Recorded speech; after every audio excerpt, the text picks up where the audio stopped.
olhos ele não ensaiou, tudo fez de primeira. O seu nariz, boca, sobrancelha, queixo, testa e orelha.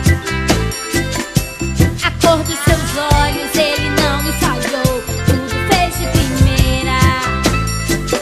Você foi criado, foi separado pra servir a Deus do jeito que você é, insubstituível. Você é incrível, só precisa ter fé.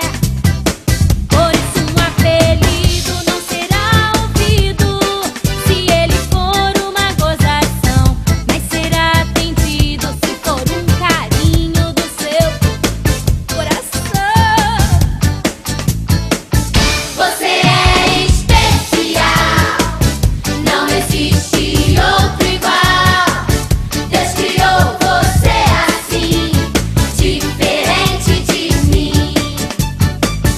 Você é especial, não existe outro igual. Deus criou você assim, diferente de mim, diferente de mim. Você é especial.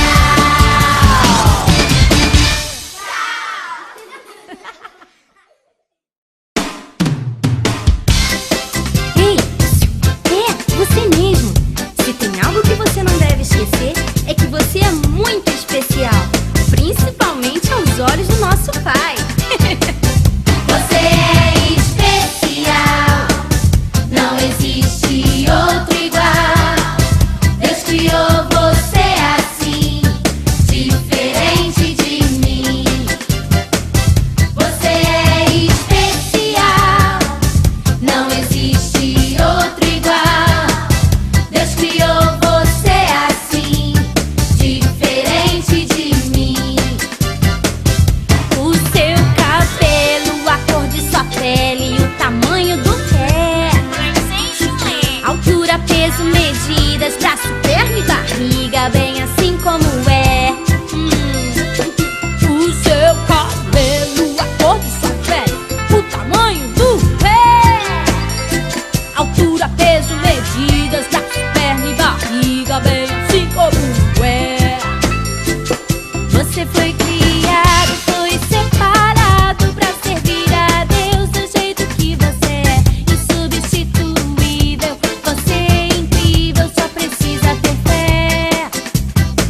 Por isso um apelido não será ouvido se ele for uma gozação, mas será atendido se for um carinho do seu coração.